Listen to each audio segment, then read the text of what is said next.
Hello viewer, আসসালামু আলাইকুম। আজকের ভিডিওর প্রতিপাদ্য বিষয় হচ্ছে কর্মেতে মুক্তি। একজন ভদ্রলোক আমাকে প্রশ্ন করেছেন, সেই প্রশ্নটি আমি অ্যাট ফার্স্টে আপনাদের সামনে তুলে ধরছি। প্রশ্নটি হচ্ছে, উনি বলেছেন যে আমি একটি প্রাইভেট ফার্মে চাকরি করি। আমি সকাল 8টায় বাসা থেকে বের হই। আমার অফিসে যেতে যেতে অ্যারাউন্ড 9:30 ইভেন 10 হয়ে যায়, যেহেতু ঢাকা শহরে জ্যাম থাকে। যেহেতু এটি প্রাইভেট ফার্ম, আমাকে কখনো 6টা বা 7টা পর্যন্ত কাজ করতে হয়।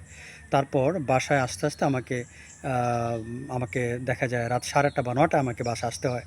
তো দেখা যায়, বলা যায় যে আমি আমার দিনের উল্লেখযোগ্য সময়, বলা যায় যে ঘুম ছাড়া প্রায় অলমোস্ট 80% সময়টা আমি কর্মেই ব্যয় করছি।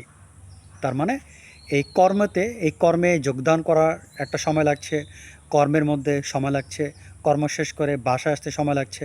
সব মিলিয়ে একটা মেজর পোর্শন আমি কর্মেতে ব্যয় করছি। ফাঁকে আমি নামাজ পড়ি, নামাজের সময় হলে নামাজ পড়ি। তো এখন আমাদের জন্য মুক্তির কোনো উপায় আছে কি? আমরা কি সাধনা করতে পারবো না? আমরা কি মহান আল্লাহ তাআলার নৈকট্য অর্জন করতে পারবো না? আমাদের জন্য কী উপায় আছে?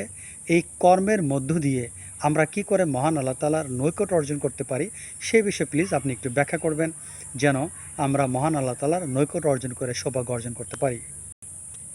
তো ঠিক আছে, আপনার যে প্রশ্নটা এটা হয়তো আমার ভিউয়াররা বুঝতে পেরেছেন যে আপনার প্রশ্নের সামারি হচ্ছে, আপনি দিনের উল্লেখযোগ্য সময় কাজের মধ্যে ব্যয় করেন, কিন্তু আপনি মহান আল্লাহ তাআলার নৈকট্য অর্জন করতে চান। আপনি মহান আল্লাহ তাআলার নৈকট্য অর্জন করে চির সৌভাগ্যবান হতে চান। তো এটি আমি ব্যাখ্যা করব। এটি আমি বুঝতে পেরেছি যে আপনি একটা উল্লেখযোগ্য সময় আপনি কাজের জন্য ব্যয় করেন। এখন এই কাজের মধ্যে দিয়ে আপনি কিভাবে মহান আল্লাহ তাআলার নৈকট্য অর্জন করতে পারেন, তার অবশ্যই একটা সমাধান আছে। আমি এই নিয়ে একটা ভিডিও করেছিলাম, সেটির নাম ছিল কর্মসাধনা। যদি আপনারা কর্মসাধনা ভিডিওটি দেখেন, তাহলে আপনারা একটা ভালো আইডিয়া পাবেন। কর্মসাধনার ভিডিওর রেফারেন্সে আমি আজকে প্রশ্নের উত্তর দেওয়ার চেষ্টা করব। তো এটি বোঝানোর আগে আমি একটা ঘটনা বলছি। সেই ঘটনাটা আপনারা খেয়াল করে শুনলে আপনারা হয়তো বুঝতে পারবেন যে আসলে কর্মের মাধ্যমেও মহান আল্লাহ তাআলার নৈকট্য অর্জন করা সম্ভব। কেননা আমাদেরকে কর্ম করতে হয়, কর্ম থেকে বাঁচার কোনো উপায় নেই। কর্ম সবাইকে করতে হয়। যে সাধু তাকেও কর্ম করতে হয়, যে পাপী তাকেও কর্ম করতে হয়, যে রাজা তাকেও কর্ম করতে হয়, যে ফকির তাকেও কর্ম করতে হয়। সবাইকে কর্ম করতে হয়। এই কর্মের মধ্য দিয়ে মহান আল্লাহ তাআলার নৈকট্য অর্জন করার একটা পথ আছে, এটি আমি ব্যাখ্যা করব। একদা একজন বিখ্যাত সন্ন্যাসী, উনি আরেকজন সাধুর সাথে দেখা করতে গেলেন, আরেকজন সন্ন্যাসীর সাথে দেখা করতে গেলেন। তো ওনার সাথে দেখা করতে যেয়ে দেখলেন উনি দিব্যি তার ব্যবসা করছেন। লোকটি খুব চিকন চাকুন, লোকটি কাস্টমারদের সাথে সুন্দর আচরণ করছেন এবং তাদেরকে সঠিকভাবে তাদের পাওনা বুঝিয়ে দিচ্ছেন। মালে কম দিচ্ছেন না, ভালো করে ব্যবসা করছেন, সততার সাথে ব্যবসা করছেন, কোনো অন্যায় করছেন না। তো উনি এটা দেখে অবাক হয়ে যান যে এই লোক আবার কিভাবে সাধু হলো। উনি দেখি পাক্কা দুনিয়াদার, কী সুন্দর সে ব্যবসার মধ্যে মগ্ন, ব্যবসা করছেন। তো এই দুনিয়াদার ব্যক্তি কিভাবে আবার একজন সাধু হতে পারে? তো উনি মনে মনে এগুলো ভাবছেন। তারপরে তিনি দাঁড়িয়ে রইলেন, যেহেতু তার সাথে তার কথা আছে। তো তিনি ওয়েট করতে লাগলেন যে তার ব্যবসা শেষ না হওয়া পর্যন্ত তিনি তার সাথে কথা বলার সুযোগ পাচ্ছেন না। তো তিনি মনে মনে ভাবছেন যে একজন পাক্কা দুনিয়াদার, সে আবার এত বড় সাধু, কিন্তু কিভাবে সে এত বড় সাধু হতে পারে, এরকম সে ভাবছেন। আর দাঁড়িয়ে দাঁড়িয়ে অপেক্ষা করছেন, কেননা উনি আগেই বলেছেন যে আমার কাজ শেষ না হওয়া পর্যন্ত আমি তোমাকে সময় দিতে পারবো না। সেজন্যই যিনি সাধুকে দেখতে আসছেন, পরিদর্শন করতে আসছেন, তিনি দাঁড়িয়ে দাঁড়িয়ে অপেক্ষা করছেন। তো তিনি যে এইগুলো ভাবছেন, ওই সাধু ব্যক্তি কিন্তু বুঝতে পেরেছেন। উনি বললেন, দেখো তুমি যতই আমাকে নিয়ে ভাবো, আমি এখন তোমার কোনো প্রশ্নের জবাব দিতে পারবো না, তোমাকে ওয়েট করতে হবে। তুমি ওয়েট করো, আমার ব্যবসা শেষ হবে, তারপর আমি বাড়িতে যাব। হ্যাঁ, তুমি আমার সাথে বাড়িতে যাবে। বাড়িতে যাওয়ার পরে বাড়িতে কিছু কাজ আছে, সেই কাজগুলো শেষ করব, তারপর আমি তোমাকে সময় দিব। তো ঠিক আছে, ওকে ফাইন। তো ওই সাধু ব্যক্তি তার ব্যবসা শেষ করলেন। ব্যবসা শেষ করে, ব্যবসা বন্ধ করে এখন তিনি বাসার উদ্দেশ্যে রওনা হলেন। তো যিনি পরিদর্শন করতে আসছেন, যিনি সাধু, উনিও একজন সাধু, যিনি পরিদর্শন করতে আসছেন উনিও সাথে যাচ্ছেন। তো যাই হোক, দুইজন বাসায় পৌঁছানোর পরে ওই প্রথম সাধু যার বাসা, উনি কী করলেন, তার মায়ের জন্য বদনাতে পানি দিলেন, তার পরিবারের অন্য যারা আছে তাদের কাজকাম করে দিলেন, করে দেওয়ার পরে এখন তিনি ফ্রি হলেন।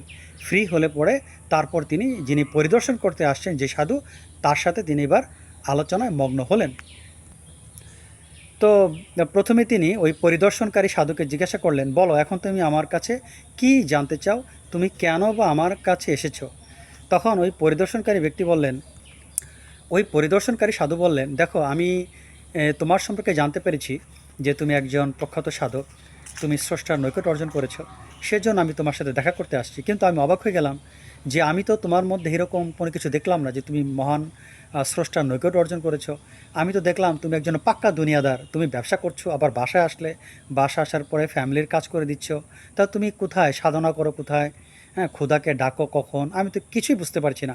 আবার তুমি এত বড় সাধু, আমি স্বপ্নে দেখেছি তুমি অনেক বড় সাধু, এবং স্বপ্নে আমি জানতে পারলাম যে তোমার সাথে দেখা করলে আমি অনেক প্রশ্নের জবাব পাবো।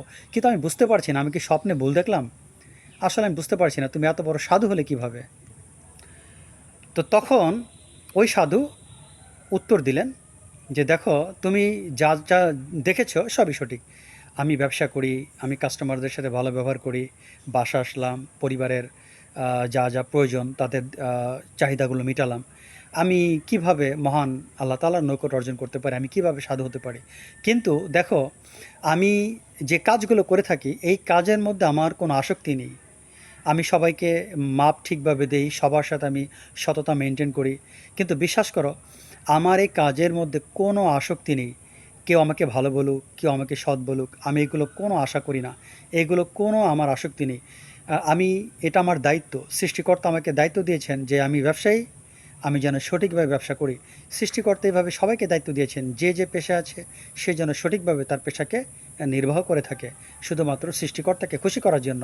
তো আমি কাউকে খুশি করার জন্য সঠিকভাবে ব্যবসা করি না। ব্যবসার প্রতি আমার আসক্তি নেই, ব্যবসা থেকে অর্জিত অর্থের প্রতি আমার আসক্তি নেই। তারপর তুমি দেখলে যে আমি বাসায় আসলাম, তুমিও আমার সাথে বাসায় আসলে, আমি বাসায় এসে আমার বৃদ্ধা মাকে সাহায্য করলাম, তাকে পানি দিলাম, পরিবারে যারা অন্য লোকজন আছে তাদেরকে সাহায্য করলাম। এই যে এতগুলো কাজ করেছি, এইগুলোর কোনো কাজের প্রতি আমার কোনো আসক্তি নেই। মা ভালো বলুক, স্ত্রী ভালো বলুক, সন্তান ভালো বলুক, এইগুলো আমি করে থাকি শুধুমাত্র মহান সৃষ্টিকর্তার দেয়া দায়িত্ব নির্বাহ করা, এর বাইরে কোনো কিছু নয়। সেজন্য আমি যা যা কাজ করে থাকি কোনোটার প্রতি আমার কোনো আসক্তি হয় না। কেউ যদি এগুলোকে আমার কাছ থেকে ছিনিয়ে নেয়, কেউ যদি আমার ব্যবসাকে আমার কাছ থেকে ছিনিয়ে নেয়, কেউ যদি আমার পরিবারকে আমার কাছ থেকে ছিনিয়ে নেয়, আমার কোনো আফসোস থাকবে না। কেননা আমি তাদের জন্য মেইনলি কোনো কাজ করছি না। এই সব কাজই হচ্ছে স্রষ্টার দেওয়া একটি দায়িত্ব মাত্র, অন্য কোনো কিছু নয়। আমি এ ভেবেই সবসময় কাজ করে থাকি। দেখো, আমি কিন্তু ধ্যান করি না, আমার ধ্যান করার সময় নেই। আমি কিন্তু নির্জন বাস অবলম্বন করি না, নির্জন বাস অবলম্বন করার কিন্তু আমার সময় নেই। আমি এই কর্মের মধ্য দিয়ে আমি এইভাবে কর্ম করে আসছি। এই কর্মপদ্ধতি আমি ছোটোকাল থেকে করে আসছি। আর এই কর্মের মধ্য দিয়ে আমি কর্মে কিন্তু আমি নিমগ্ন হচ্ছি না।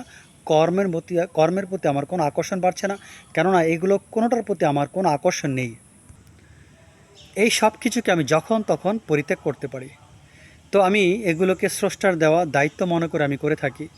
এভাবেই আমি এই জীবনের বহু বছর জীবনের উল্লেখযোগ্য সময় কাটিয়ে দিয়েছি। এর ফলে মহান আল্লাহ তাআলা আমাকে দিব্য জ্ঞান দিয়েছেন, আমি তার নৈকট্য অর্জন করেছি। বিধায় তুমি আমাকে নিয়ে যা যা ভুল ভেবেছ, প্রথমে তুমি আমার সাথে সাক্ষাৎ করে আমার সম্পর্কে অনেক নেগেটিভ চিন্তাভাবনা করেছ, আমি সবই কিন্তু বুঝতে পেরেছি।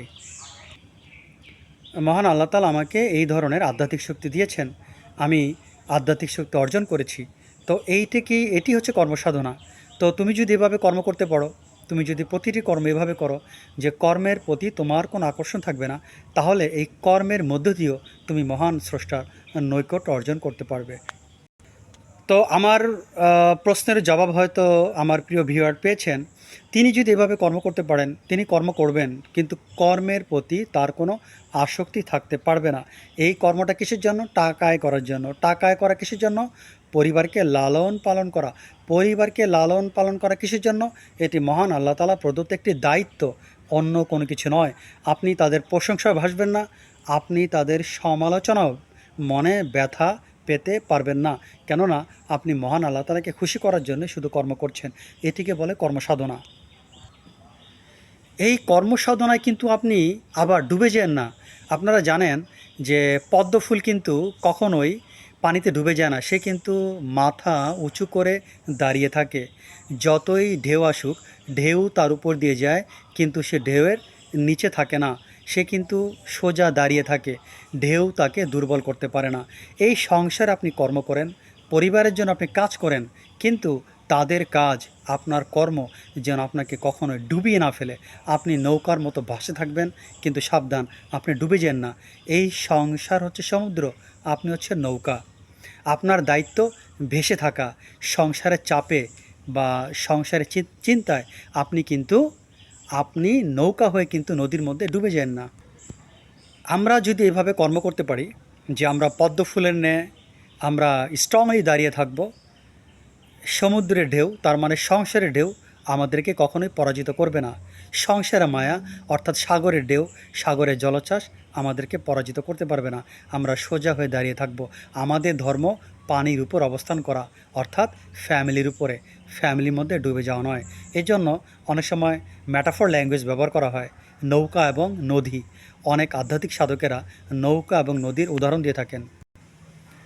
নৌকা হচ্ছেন আপনি, নৌকা হচ্ছেন আমি, আমাদের পরিবার আছে, আর এই সংসার হচ্ছে নদী। আমরা কাজ করে যাব, কাজ করা আমাদের দায়িত্ব, কিন্তু নদীতে ডুবে যাওয়া যাবে না। আমাদের কাজও চলবে, কিন্তু ডুবে যাওয়া যাবে না। ডুবে যাওয়া বলতে এইটাকে বোঝাচ্ছি, এই সমাজ অনেক পাপী আছেন যারা টাকার জন্য ডুবে গিয়েছেন, ধ্বংস হয়ে গিয়েছেন। তারা নৌকার ভূমিকা পালন করতে পারেননি, তারা ডুবে গিয়েছেন, তাদের অস্তিত্ব আর খুঁজেই পাওয়া যাচ্ছে না নদীর মধ্যে। আপনি কিন্তু তাদের মতো হবেন না, তাহলে কিন্তু আপনার কর্মসাধনা হবে না। আপনি স্ট্রংলি, যতই ঝড় আসুক, আপনাকে এই ডুবে যাওয়া, আপনাকে মোটেও ডুবে যাওয়া উচিত হবে না। আপনি স্ট্রংলি কাজ করে যাবেন। তো আমি হয়তো আপনাদেরকে বোঝাতে পেরেছি। এইভাবে যদি আমরা কর্ম করে থাকি, তাহলে এই পুরো কর্মটাই মহান আল্লাহ তাআলার ইবাদত হিসেবে গণ্য হবে। তাহলে যিনি আমাকে কোশ্চেন করেছেন, আমার তো মনে হয় তার আনন্দিত হওয়ার কথা যে আজ থেকে তিনি যদি এটা বুঝতে পারেন, এই কর্মের ফিলসফি, তাহলে তার টোটাল কর্মটাই ইবাদত। আশা করি ভিডিওটি বুঝতে পেরেছেন। আজ এ পর্যন্ত, আল্লাহ হাফেজ।